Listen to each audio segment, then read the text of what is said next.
آج ہم جس معاشرے میں جی رہے ہیں وہاں خونی رشتے تو دور کی بات ہے، بائی بائی سے اجنبیت کا شکار ہو چکا ہے۔ آج واقعہ ہی جس معاشرے میں ہم جی رہے ہیں وہاں ہم غرباء اور مساکین، یتیم، فقراء پہ خرچ کرتے ہیں، صلہ رحمی کرتے ہوئے رشتہ دار پہ خرچ نہیں کرتے۔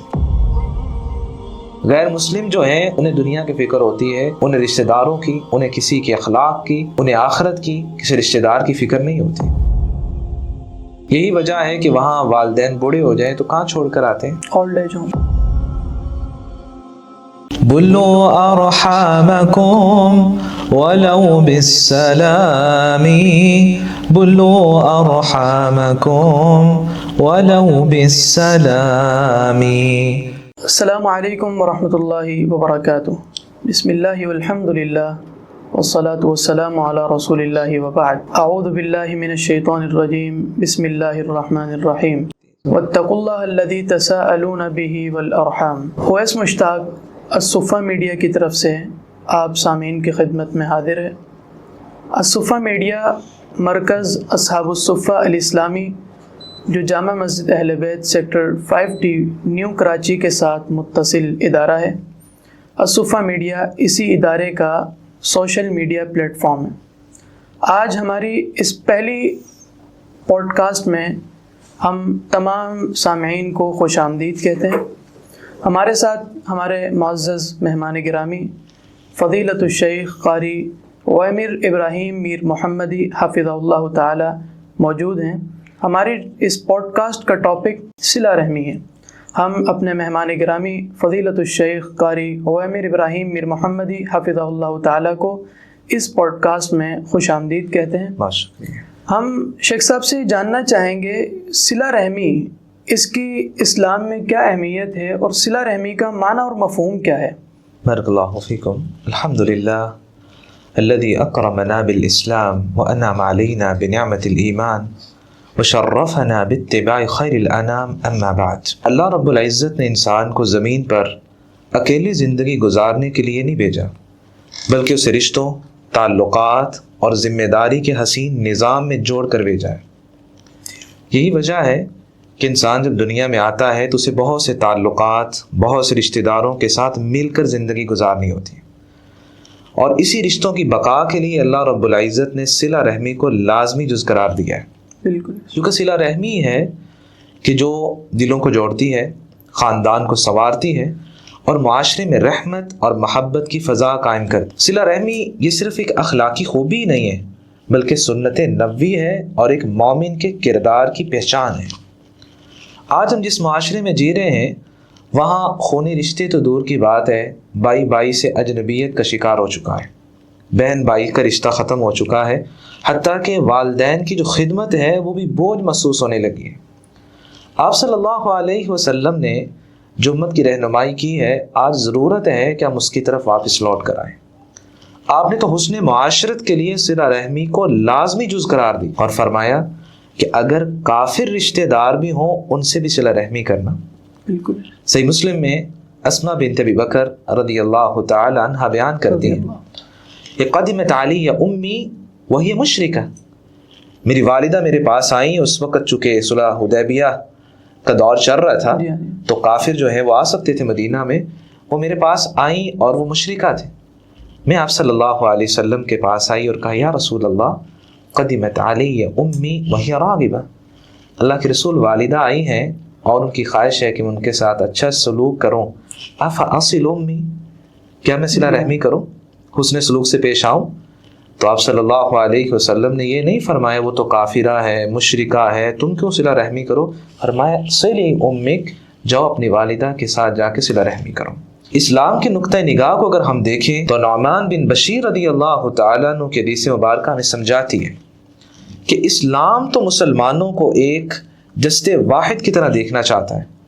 مثل المؤمنین فی توادہم وتراحمہم وتعاطفہم مثل الجسد اذا اشتقى منه عضوا تداعى له سائر الجسد بالسہر والحمى، کہ اسلام جو ہے وہ مسلمانوں کے جسد واحد کی طرح دیکھنا چاہتا ہے کہ ان کی محبت، ان کی رحمت، ان کی شفقت، یہ انداز ان کے درمیان موجود ہو۔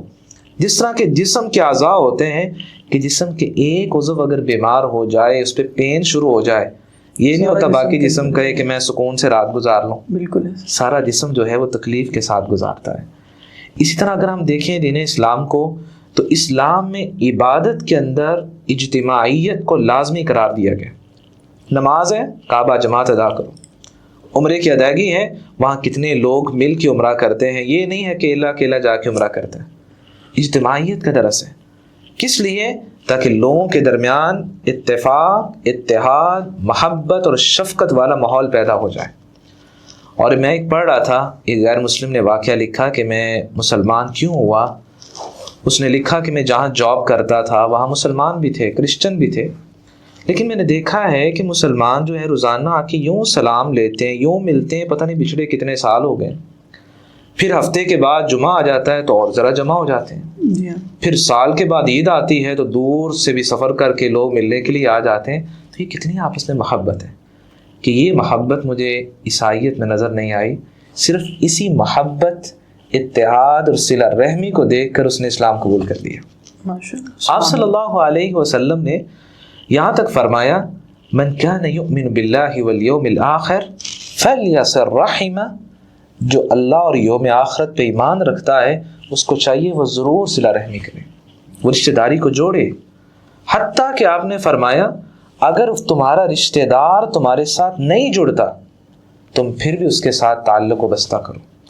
ابو ذر غفاری رضی اللہ تعالیٰ عنہ کی حدیث مبارکہ وہ فرماتے ہیں، اوصانی خلیلی، یہ واحد صحابی رسول ہیں جو خلیلی کا لفظ بولتے ہیں، میرے بہت ہی گہرے دوست نے کہا، کیونکہ وہ آپ صلی اللہ علیہ وسلم کے پاس آتے اور آ کے بیٹھ جاتے اور کہتے اللہ کے رسول کو نصیحت کیجیے، اور آپ نے ان کو جو پند و نصائح کی ہیں یہ وہ نصیحتیں ہیں، وہ اقوال زرعی ہیں جن کو سننے والے سامنے صرف ابو ذر غفاری رضی اللہ تعالیٰ عنہ ہوتے ہیں۔ وہ اکیلے آپ سے سوال کیا کرتے، کہتے اوصانی خلیلی بخصال من الخیر، میرے بہت ہی گہرے دوست نے مجھے اچھی باتوں کی نصیحتیں کی۔ ان میں ایک نصیحت کیا تھی؟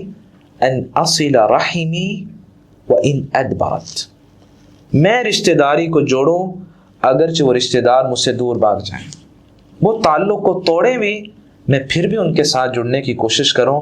یہ اصل صلہ رحمی ہے، یہ حقیقی اسلام ہے، یہ حسن معاشرت ہے جسے آج ضرورت ہے کہ اس ماحول کو ہم واپس لے کر آئیں۔ آج کا معاشرہ جب تک صلہ رحمی فروغ نہیں پاتی اتنی دیر تک حسن معاشرت، وہ اسلامی ماحول پیدا نہیں ہو سکتا جو آپ صلی اللہ علیہ وسلم نے مدینہ جانے کے بعد اخوت و بھائی چارے کی شکل میں پیدا کیا تھا۔ آج ہمیں ضرورت ہے کہ ہم اپنے دلوں کو صاف کریں، اپنی زبانوں کو نرم کریں، ہم رشتہ داری کو جوڑنے میں پہل کریں۔ کسی نے احسان کو یاد رکھا ہے کہ نہیں، ہم احسان کریں، کسی نے معافی مانگی ہے کہ نہیں، ہم صلہ رحمی کریں، ہم اس بہتری کو اختیار کریں جو آپ صلی اللہ علیہ وسلم نے فرمائی ہے، وَخَيْرُهُمَا الَّذِي يَبْدَأُ بِالسَّلَامِ۔ دو لوگ آپس میں لڑے ہوئے ہیں، درمیان میں قطع تعلق ہی ہے، جب ملتے ہیں ایک ادھر منہ کر لیتا ہے، ایک دوسری طرف منہ کر لیتا ہے، فرمایا جاننا چاہتے ہیں وہ ان دونوں میں بہتر کون ہے؟ الَّذِي يَبْدَأُ بِالسَّلَامِ، سلام کرنے میں پہل کر دیتا ہے۔ بالکل۔ تو آج ہمیں ضرورت ہے کہ ہم صلہ رحمی کو فروغ دیں۔ شکر، اس کا معاشرتی جو فوائد ہیں صلہ رحمی کے دنیا اور آخرت میں، وہ شریعت ہمیں کیا رہنمائی کرتی ہے کہ انسان اگر صلہ رحمی کرتا ہے تو اس کو دنیا میں کیا فوائد اور برکات حاصل ہوں گی، اور اخروی اس کا اجر و ثواب کا کیا سلسلہ ہے؟ صلہ رحمی کے بارے میں قرآن مجید میں اللہ رب العزت فرماتے ہیں، والذین یصلون ما امر اللہ بہ ان یوصل ویخشون ربہم ویخافون سوء الحساب، جو لوگ صلہ رحمی کو فروغ دیتے ہیں، رشتہ داری کو جوڑتے نظر آتے ہیں، ان کے لیے آخرت میں کیا ہے؟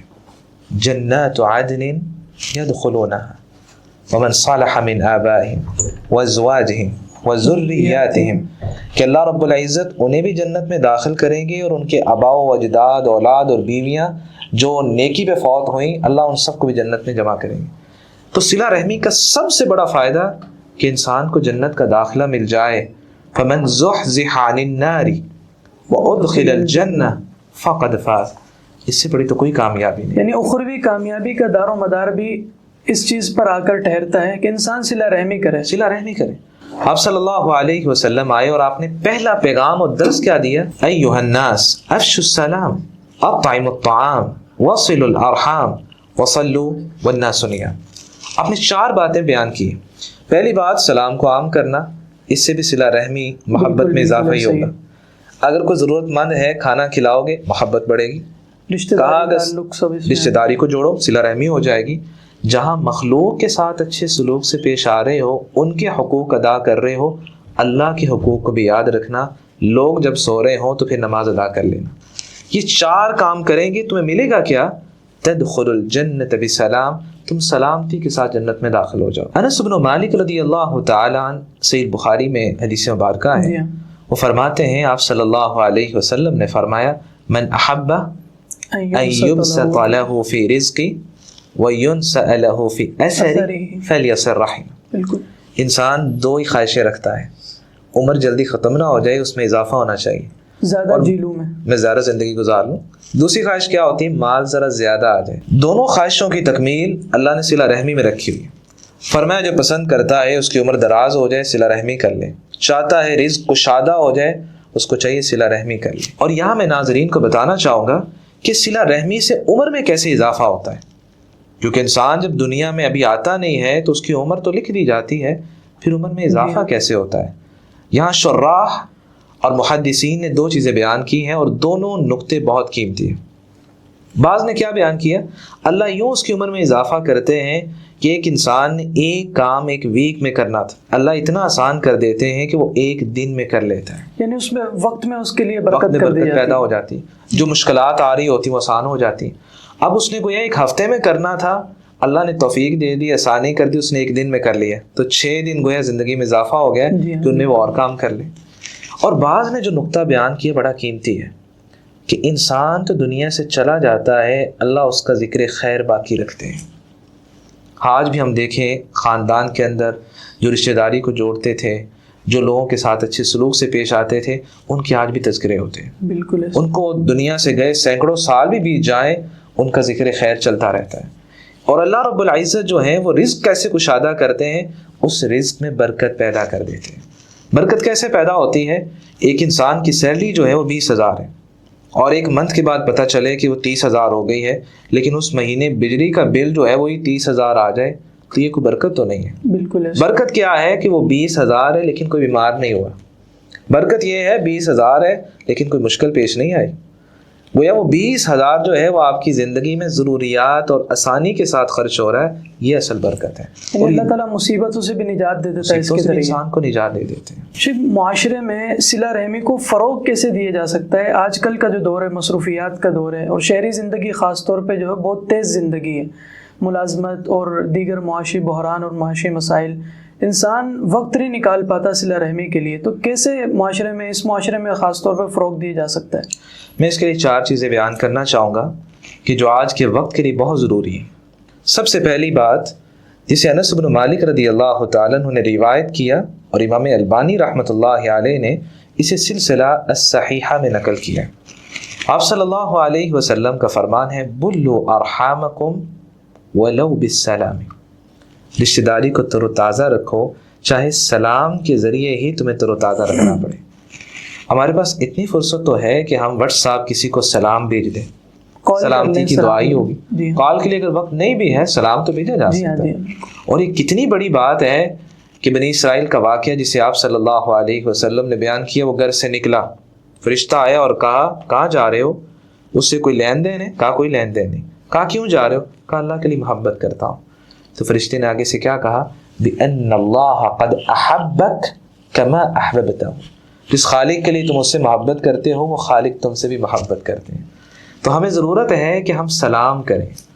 آج سلام اگر سامنے جا کے نہیں ہو سکتا، اتنا وقت نہیں ملتا، ہم واٹس ایپ کی دنیا تو ہے، اللہ نے کتنی آسانی کی ہوئی ہے کہ ہم سلام کریں، واٹس ایپ میں سلام بھیجیں، کال کریں، حال چال پوچھیں، اس کی صحت دریافت کریں. صرف یہ چند منٹ کی گفتگو ہوگی، صلہ رحمی کو فروغ بھی ملے گا اور اللہ کی محبت بھی حاصل ہو جائے گی. دوسری جو بات ہے کہ آج ضرورت ہے کہ جو ہمارے پرانے لوگ نسب نامے کو یاد رکھتے تھے، آج ہم نے اس کو بلا دیا ہے. آج ضرورت ہے کہ نسب نامے یاد کیے جائیں. جامع ترمذی میں سیدنا ابو ہریرہ رضی اللہ تعالیٰ عنہ کی حدیث مبارکہ تعلموا من انصابکم، لوگوں نسب نامہ یاد کرو، معلوم کرو. تعلموا من انصابکم ما تصلون به ارحامکم. فائدہ کیا ملے گا؟ اس سے صلہ رحمی کو فروغ ملے گا. تمہیں پتہ چلے گا فلاں بھی میرا رشتہ دار ہے، فلاں بھی میرا رشتہ دار ہے. پھر فوائد کون سے حاصل ہوں گے؟ فإن صلة الرحم محبة في الأهل. صلہ رحمی ہوگی، رشتہ داروں کے درمیان محبت بڑھے گی. مسرات فی المال، مال میں اضافہ ہوگا.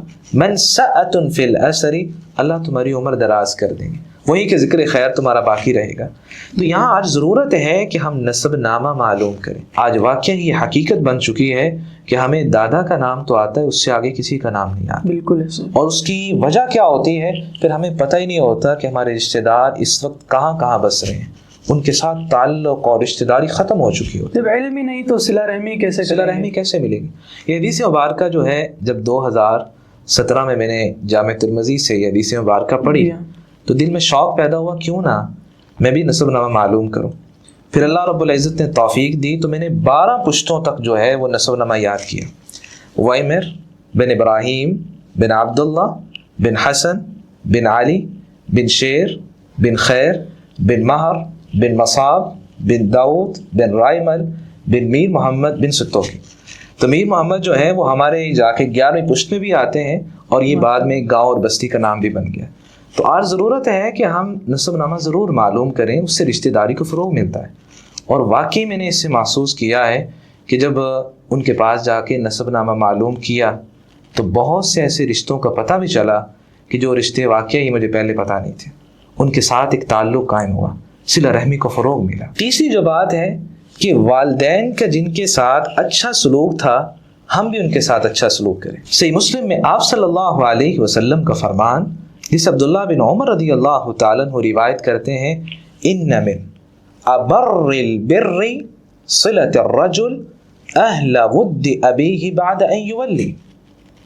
کسی والد کے چلے جانے کے بعد اس کے ساتھ سب سے بڑی نیکی یہ ہے کہ جن کے ساتھ والد نے تعلق قائم کیا، اچھے انداز سے پیش آیا، اس نے سلوک کیا، تم اس حسن سلوک کو باقی رکھو. اور اس حدیث کو روایت کرنے والے عبداللہ بن عمر رضی اللہ تعالیٰ عنہ ہیں. اور ان کا اپنا عمل کتنا مبارک ہے کہ وہ مدینہ سے نکلے، خرج الی مکہ، مکہ کی طرف جا رہے تھے، گدھے پہ سوار تھے، سر پہ عمامہ باندھا ہوا ہے. جاتے جاتے دیکھا کہ ایک دیہاتی گزر رہا ہے تو کہنے لگے الست ابن فلان ابن فلان، تو فلاں بن فلاں کے بیٹے تو نہیں ہو؟ تو کہنے لگا فلاں کا بیٹا ہی ہوں. تو فوری گدھے سے اترے، کہا ایک گدھا لے لو. پھر عمامہ اپنا اتار کے اس کو دے دیا، حالانکہ عزت سمجھا جاتا تھا. عزت سمجھا جاتا. اور وہ آپ دیکھیں سفر کی ضرورت ہے، جی ہاں. عمامہ باندھا جاتا تھا کہ سر کو مضبوطی کے ساتھ کہ کوئی گرد نہ پڑے بالوں پہ، تو وقت کی ضرورت ہے. تو وہ بھی اتار کے اس کو دے دیا کہ وہ سفر کی ضرورت تھی. اور جب ساتھیوں نے کہا کہ عبداللہ بن عمر وہ تو ایک دیہاتی تھا تو آپ نے گدھا بھی دے دیا، سواری بھی دے دی، ماما بھی دے دیا، آدھا زیادہ رہا تو ان کو دے دیا. تو آگے سے کہنے لگے ان اباہ کان صدیقا لعمر، اس کا جو والد ہے وہ میرے والد عمر کا دوست تھا. سبحان اللہ. تو عبداللہ بن عمر رضی اللہ تعالیٰ عنہ نے واقعی اس صلہ رحمی کو فروغ دیا اور حدیث پہ عمل کر کے دکھایا. چوتھی جو بات ہے کہ ہم رشتہ داروں کی ضروریات کا خیال کریں. آج واقعہ ہی جس معاشرے میں ہم جی رہے ہیں وہاں ہم غرباء اور مساکین، یتیم، فقراء پہ خرچ کرتے ہیں، صلہ رحمی کرتے ہوئے رشتہ دار پہ خرچ نہیں کرتے. جبکہ آپ صلی اللہ علیہ وسلم کا فرمان جسے سلمان بن عامر الضبی رضی اللہ تعالیٰ عنہ روایت کرتے ہیں اور یہ سنن نسائی میں ہے، آپ نے فرمایا الصدقہ علی المسکین صدقہ وعلی ذی الرحم سنتان الصدقہ والصلہ. کسی مسکین پہ صدقہ کرو گے، خرچ کرو گے، صرف صدقے کا ثواب ملے گا. لیکن وہی اگر تم اپنے رشتہ دار پہ کرو گے، صدقے کا بھی ثواب ملے گا اور صلہ رحمی کا بھی ملے گا، ڈبل اللہ تمہیں ثواب دے گا. عمل وہی ہے، بس رشتہ داروں کے ساتھ، رشتہ داروں کے ساتھ. آج ہم کیوں نہیں خرچ کرتے؟ وہ اس کا سٹیٹس میرے برابر آ گیا تو بنے گا کیا؟ جی آج وہی چیز ہے. ہم کہتے ہیں رشتہ دار جو ہے وہ نیچے ہی نظر آنا چاہیے، وہ ہمارے برابر آ گیا تو پھر تو میری عزت ختم ہو جائے گی، تو ہم ان کے ساتھ نیکی نہیں کرتے. اور یہاں جو صحیح ترغیب و ترہیب میں امام البانی رحمۃ اللہ علیہ نے جس حدیث کو ذکر کیا ہے، واقعی ایسی حدیث ہے کہ اس کو سن کے رونگٹے کھڑے ہو جاتے ہیں کہ آپ صلی اللہ علیہ وسلم نے فرمایا ما من ذی رحم یأتی ذا رحمہ یسألہ فضلا اعطاہ اللہ ایاہ فیبخل علیہ. کوئی رشتہ دار کسی رشتہ دار کے پاس جاتا ہے اور جا کے سوال کرتا ہے کہ میری یہ ضرورت ہے، اور جو سوال کر رہا ہے، جس سے مانگا جا رہا ہے، اس کے لیے وہ غیر ضروری ہے۔ گھر کے اندر کتنی چیزیں پڑی ہوتی ہیں جو غیر اہم ہوتی ہیں، جی ہاں، وہ مانگتا ہے کہ وہ میرے لیے ضروری ہے، مجھے دے دو، اور اس سے اس چیز کی ضرورت بھی نہیں ہے جس سے مانگا جا رہا ہے، وہ پھر بھی بخل کرتے ہوئے نہیں دیتا۔ آپ صلی اللہ علیہ وسلم نے فرمایا قیامت کا دن ہوگا، اللہ رب العزت جہنم سے ایک حیہ، ایک سانپ کو نکالیں گے، فَيُطَوِّقُهُ، اور اس سانپ سے اس کو طوق پہنایا جائے گا، وہ گلے کے اندر ساتھ چمٹ جائے گا۔ حدیث مبارکہ نے اتنی بڑی وعید کا ذکر کیا ہے۔ اور آج ہمارے گھروں کے اندر بہت ساری ایسی چیزیں ہوتی ہیں جو غیر اہم، غیر ضروری ہوتی ہیں، اور کسی نے بہت قیمتی بات کہی ہے کہ کئی بار ایسا ہوتا ہے کہ جو چیز ہمارے لیے غیر ضروری ہوتی ہے وہ کسی کے لیے بہت ضروری ہوتی ہے۔ بالکل، برتن خصوصاً گھروں میں اتنے پڑے ہوتے ہیں، دور کیا جانا ہے، کتنے ہی چیزیں گھر میں ہوتی ہیں، حتیٰ کہ بستر ہوتے ہیں، جی ہاں، کپڑے ہوتے ہیں، پردے جو لٹکانے والے ہوتے ہیں، اللہ نئے دے بھی دیتے ہیں، جو پرانی چیزیں پڑی ہوئی ہیں ان کو پھینکنے کا، کسی کو دینے کا اتنی ہمت ہی نہیں رہ گئی۔ ہم چاہتے ہیں چلو پڑی رہے، وہ خراب ہو جاتی، خراب ہو جاتی، خراب ہونا پسند ہے، کسی کو دینا پسند نہیں۔ حتیٰ کہ دیکھا جائے کہ اگر ہم نیا جوتا بھی لے لیتے ہیں تو پرانا جوتا جو ہے نا وہ الماری کے نظر کر دیتے ہیں، کسی کو دینا پسند نہیں کرتے۔ جی ہاں، تو آج ضرورت ہے وہ گھر زیادہ بارونق ہوتے ہیں جن کے اندر چیزیں کم ہوتی ہیں، کیونکہ ہم مسافر ہیں دنیا میں۔ اس گھر کے اندر کشادگی ہوتی ہے جس گھر میں سامان کم ہوتا ہے، اور ہم جو ہیں ضرورت کا سامان کم ہوتا ہے اور غیر ضروری سامان کے ساتھ اپنے پورے گھر کو بھر کے رکھ دیتے ہیں۔ اسی طرح اس بات کو بھی ہمیں یاد رکھنا چاہیے کہ صلہ رحمی کے فروغ میں جو ہم نے کسی رشتہ دار سے خیر خواہی کرنی ہے وہ حلال مال کے ساتھ ہو۔ آج کیا ہوتا ہے، ساری زندگی جو ہے وہ حرام مال کمایا، جب آخری وقت آتا ہے تو کہتے ہیں چلو جا کے رشتہ داری کو فروغ دیتے ہیں، رشتہ داروں پہ جا کے خرچ کرنے لگ جاتے ہیں۔ صحیح ترغیب و ترہیب میں امام البانی رحمۃ اللہ علیہ لے کر آئے، جسے قاسم بن مخیمرہ رضی اللہ تعالیٰ عنہ روایت کرتے ہیں۔ آپ صلی اللہ علیہ وسلم نے فرمایا من اکتسب مالا من مأسم، جو گناہ کے ذریعے مال حاصل کرتا ہے، کسی کے ساتھ فراڈ کیا ہے، حرام کا لقمہ ہے، دھوکے سے حاصل کیا ہوا ہے، پھر کیا کرتا ہے فواصل به رحما، اور اس کے ساتھ صلہ رحمی کرنا چاہتا ہے کہ چلو حرام کا مال ہے تو یہ فلاں رشتہ دار کو دے دیتے ہیں، حرام دروازے سے آنا چاہتا ہے نیکی کی طرف، یہی بات۔ اب یہ نہیں ہے کہ وہ حرام مال دے رہا ہے، جس کو دیا جا رہا ہے اس کو تو پتہ نہیں ہے، بالکل اس کو تو گناہ نہیں ملے گا، اس کو تو پتہ ہے، خود حرام مال حاصل کیا ہے، کسی کو بھی حرام کھلانا چاہتا ہے، یا کیا کرتا ہے صدقہ کرتا ہے، او انفقہ فی سبیل اللہ، یا اللہ کی راہ میں خرچ کرنے لگ جاتا ہے، خدمت خلق میں حصہ لیتا نظر آتا ہے۔ قیامت کا دن ہوگا جمع ذلک جمیعا، اللہ ان ساری نیکیوں کو اکٹھا کریں گے، فقذف بہ فی جہنم، جہاں اس کو جہنم میں گرائیں گے، ساتھ نیکیاں بھی گرا دیں گے کہ نیکیوں کا اللہ کے ہاں کوئی مقام نہیں۔ تو آج ان چار چیزوں کو جب تک ہم لے کر نہیں آتے، صلہ رحمی معاشرے میں کبھی بھی فروغ نہیں پا سکتی۔ ہم سلام کو عام کریں، چاہے کسی کو سلام بھیجنا پڑے واٹس ایپ ضرور بھیجیں، وعلیکم السلام دعا ہی آگے سے آئے گی نا۔ جی ہاں، آج ضرورت ہے ہم نفس و نما معلوم کریں، اس سے رشتہ داروں کا پتہ چلتا ہے، ہم ان کے ساتھ حسن سلوک سے پیش آئیں، اگر کوئی ضرورت مند ہے تو اس کی خیر خواہی کریں، اللہ تعالیٰ آپ کو ڈبل ثواب دیں گے۔ شیخ رشتہ داروں کا سب سے بہت سارے حقوق ہیں ان کا سب سے بڑا حق کیا ہے؟ رشتہ داروں کا سب سے بڑا حق یہ ہے کہ ہم انہیں نیکی کی طرف لے کر آئیں۔ اور یہاں سوچئے گا، اگر کسی سے کہا جائے کہ آپ کو پاکستان کا پرائم منسٹر بنایا جا رہا ہے لیکن آپ کے جو گھر والے ہیں ان کو زندہ جلایا جائے گا، کیا کوئی پسند کرے گا؟ کوئی پسند نہیں، کوئی پسند نہیں کرے گا۔ تو قیامت کو تو یہی ہونا ہے بالکل، کہ انسان کہے میں خود نیک ہوں، خود تو جنت میں چلا جائے گا، تو رشتہ دار کہاں جائیں گے؟ تو ضرورت ہے، یہ سب سے بڑی ان کے ساتھ خیر خواہی ہے کہ ہم انہیں نیکی کی طرف لے کر آئیں۔ جہاں میں خود نیک بننا چاہ رہا ہوں، میری خواہش ہو جنت میں اکیلا نہیں جانا، سب کو لے کے جانا۔ اور یہاں سلف کہا کرتے تھے اصل جدائی کسی کے فوت ہونے سے نہیں ہوتی، اصل جدائی یہ ہے کہ قیامت کا دن ہو، ایک جنت میں چلا جائے اور ایک جہنم میں چلا، وہ پھر ہمیشہ کی جدائی، وہ ہمیشہ کی جدائی۔ دنیا کی تو عارضی جدائی، اگر وہ گیا ہے تو کوئی 50 سال بعد تو تم نے بھی چلے جانا، رہنا تو کسی نے نہیں ہے۔ تو یہ اصل جدائی نہیں ہے، اصل جدائی آخرت کی جدائی ہے۔ تو آج ضرورت ہے کہ ہم انہیں نیکی کی طرف لے کر آئیں۔ آج جہاں میں خود نمازی ہوں انہیں نمازی بناؤں۔ یہ کوئی دوستی نہیں ہے کہ میں دنیاوی ضرورتیں تو اس کی پوری کروں، اس کے ساتھ وقت گزاروں اور وقت ضائع بھی کروں، لیکن اسے اللہ کے ساتھ نہ جوڑوں، اس کی آخرت بہتر نہ کروں۔ یہ کوئی دوستی نہیں ہے کہ اس کی آخرت خراب کروں اور دنیا کے بارے میں سوچنے لگ جاؤں۔ آپ صلی اللہ علیہ وسلم پر جب قرآن مجید کا نزول ہوا تو اللہ تعالیٰ نے اس آیت کو بھی نازل کیا، وَأَنذِرْ عَشِيرَتَكَ الْأَقْرَبِينَ، اللہ کے رسول قریبی رشتہ داروں کو ڈرائیں۔ پھر آپ نے عمل کر کے دکھایا، آپ کھڑے ہوئے، جمع کیا، سارے عرب کٹھے ہو گئے، پھر آپ نے ہر قبیلے کا نام لیا، یا بنی کعب بن لؤی انقذوا انفسکم من النار، کعب بن لؤی اس کی اولاد جو ہے سب سے مخاطب ہوئی اور کہا اپنے آپ کو جہنم کی آگ سے بچا لو، یا مرۃ بن کعب، یا بنی عبد مناف، یا بنی ہاشم، یا بنی عبد المطلب، آپ نے تمام قبیلے جو بڑے بڑے ہیں سب کے نام لیے اور کہا اپنے آپ کو جہنم کی آگ سے بچا لو۔ پھر آپ نے یہی پہ بس نہیں کیا، وہ فاطمہ رضی اللہ تعالی عنہا جو سیدۃ النساء اہل الجنہ ہے، انہیں بھی کہہ دیا انقذی نفسک من النار فانی لا اغنی عنک من اللہ شیئا، فاطمہ اپنے آپ کو بچا لینا، قیامت کے دن میں اللہ کے سامنے تمہارے کسی کام نہیں ہوگا۔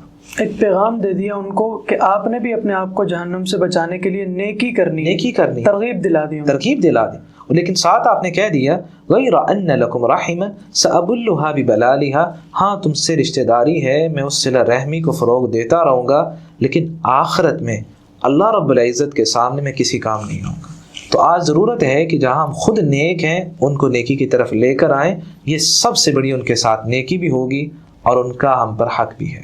صلہ رحمی کو توڑنا جو قطع رحمی سے پہچانا جاتا ہے، اس کا کیا انجام ہے اور اس کا کیا شریعت نے گناہ بتایا ہے؟ میں یہاں 4 احادیث مبارکہ کا ذکر کرنا چاہوں گا جن میں آپ صلی اللہ علیہ وسلم نے قطع تعلقی کرنے والے کے لیے سزا کا ذکر کیا۔ سب سے پہلے تو قرآن مجید میں اللہ رب العزت نے قطع تعلقی کو منع کیا، واتقوا اللہ الذی تساءلون بہ والارحام، اللہ سے ڈرو، اور ساتھ کہا رشتہ داری کو توڑنے سے ڈرو۔ اور آپ صلی اللہ علیہ وسلم کا پہلا فرمان جسے ابو بکر رضی اللہ تعالیٰ عنہ روایت کرتے ہیں اور جامع ترمذی میں، آپ نے فرمایا ما من ذنب اجدر ان يعجل اللہ لصاحب العقوبة في الدنيا مع ما يدخر له في الآخرة من البغي وقطيعة الرحم، ایسے گناہ جن کی سزا اللہ دنیا میں بھی دیتے ہیں، آخر تو سزا ملنی ہے، دنیا میں بھی اللہ سزا دیتے ہیں، وہ 2 گناہ ہیں، کہا ایک بغاوت ہے اور ایک رشتہ داری کو توڑنا ہے۔ رشتہ داری کو توڑنے والا انسان کبھی بھی دل کا سکون حاصل نہیں کر سکتا۔ وہ ایک شخص لکھتا ہے اپنا واقعہ کہ میں بہت زیادہ پریشان رہنے لگا تو میں بہت سارے نفسیات کے ماہرین کے پاس گیا، سائیکالوجسٹ کے پاس پہنچا تو کسی کے پاس جانے سے فائدہ نہیں ملا۔ مجھے ایک نے کہا اگر چاہتے ہو دل کا سکون مل جائے تو پہلے بتاؤ رشتہ داروں سے ملتے ہو؟ کہا ان سے بچھڑے بڑی دیر ہوگی، میں تو شہر آ گیا، وہ تو گاؤں میں رہنے والے۔ کہا پھر ایسا کرو ایک ہفتہ نکالو، جا کے گاؤں میں رہو، جس کی کوئی ضرورت ہے وہ ضرورت پوری کرو، ان کے درمیان رہو، یہ پریشانی دور ہو جائے گی۔ وہ لکھتا میں نے 1 ہفتہ گزارا تو دل کا سکون وہ چین واپس آ گیا۔ انسان جو ہے وہ اکیلا زندگی گزارنے کے لیے نہیں آیا، وہ لوگوں کے ساتھ مل جل کے رہتا ہے، اس کی زندگی اور اچھی بن جاتی ہے۔ تو آپ صلی اللہ علیہ وسلم نے کہا اللہ دنیا میں اسے سزا دے دیتے ہیں۔ دوسری بات جسے آپ صلی اللہ علیہ وسلم نے بیان کیا، جو قطع تعلقی کرتا ہے وہ اللہ کے ساتھ بھی تعلق کو توڑ لیتا ہے، تعلق باللہ سے محرومی ہو جاتی ہے۔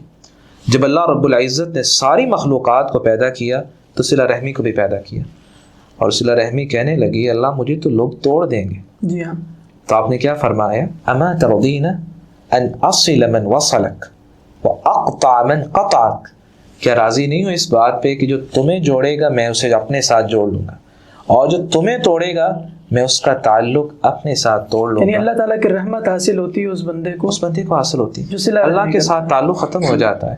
اسی طرح آپ صلی اللہ علیہ وسلم نے فرمایا الرحم معلقۃ بالعرش تقول من وصلنی وصلہ اللہ ومن قطعنی قطعہ اللہ، صلہ رحمی عرش کے ساتھ لٹکی ہوئی ہے اور کہتی ہے جو مجھے توڑتا ہے اللہ اس کا تعلق اپنے ساتھ توڑ لیتے ہیں، اور جو مجھے جوڑتا ہے اللہ اس کا تعلق اپنے ساتھ جوڑ لیتے ہیں۔ یہ تعلق اللہ تعالیٰ کی رحمت کا، اللہ کی رحمت کا تعلق ہے کہ اللہ رب العزت کی طرف سے وہ رحمت اور برکتوں کی برکھا جو برسنی ہوتی ہے وہ رک جاتی ہے۔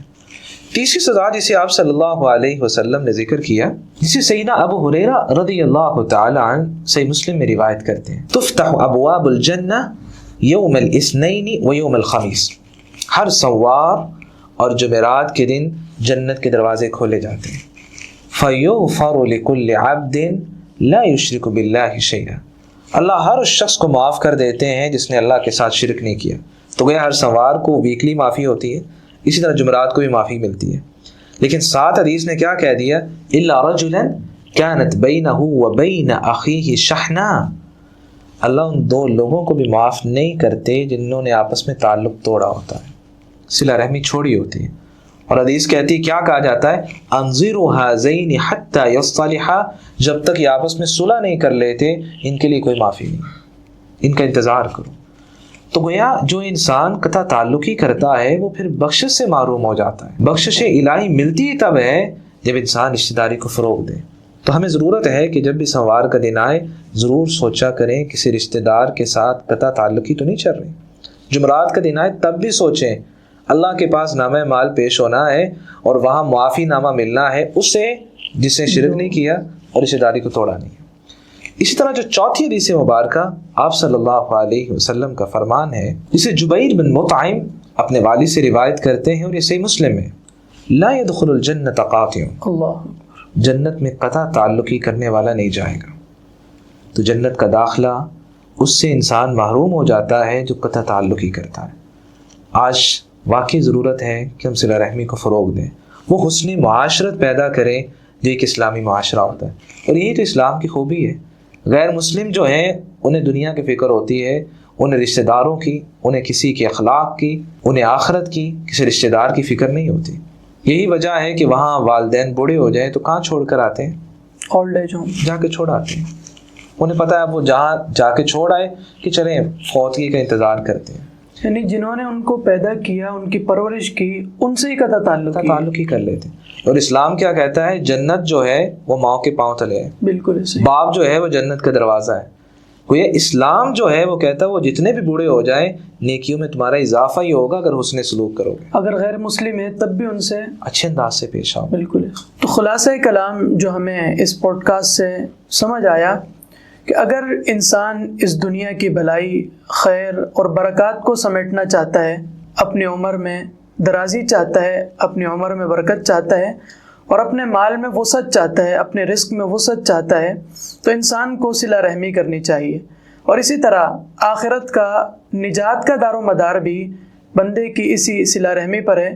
اگر بندہ اپنے رشتہ داروں کے ساتھ قطع تعلق ہی نہیں کرتا، اپنے رشتہ داروں کے ساتھ صلہ رحمی کرتا ہے، تو اللہ تعالیٰ اس صلہ رحمی کی بدولت انسان کو جنت کا داخلہ عطا فرماتا ہے. بہت شکریہ شیخ صاحب، آپ نے ہمارے پوڈ کاسٹ میں ہماری دعوت کو قبول کیا. اللہ تعالیٰ آپ کو جزائے خیر عطا فرمائے. یہیں پر ہم اپنی اس پوڈ کاسٹ کا اختتام کرتے ہیں. اللہ تعالیٰ ہماری اس کاوش کو اپنی بارگاہ میں قبول فرمائے. ضرور سنیے گا اور اپنے رشتہ داروں کو بھی، جیسا کہ ابھی ہم نے سنا اور سمجھا کہ رشتہ داروں کے ساتھ بھلائی کرنا، ان کو نیکی کی ترغیب دینا، تو یہ بھی ان کے ساتھ ایک خیر خواہی ہے اور سب سے بڑی خیر خواہی یہی ہے.